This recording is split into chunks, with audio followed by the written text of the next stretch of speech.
Welcome back, everyone. It's Caleb. I'm sitting inside of a Buick Encore GX Preferred, here to show you your climate controls, as it does vary based on the trim levels that you're in.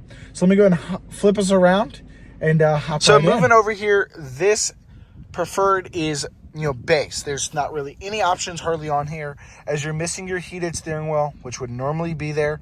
So you would press this, the light would turn on for your heated steering wheel.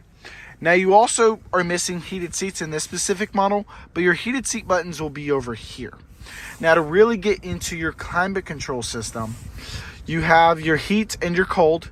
You can't tell the temperature as this is an entry level, but you can turn your AC on and off. You can change your directions, whether it's air and defrost, towards your face, towards your feet, or all of the above.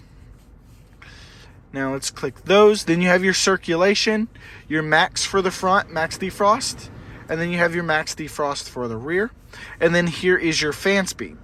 Now because this Preferred is also a base, it doesn't have things like sync, dual climate control, or the auto function. The auto function is very amazing. I've mentioned it in a Vista video I created, just going over what auto does. But it makes it where it speeds up and slows down the fan speed depending on your interior temperature. I do hope this was helpful. I hope y'all are having a great day. I'll see y'all on the next one.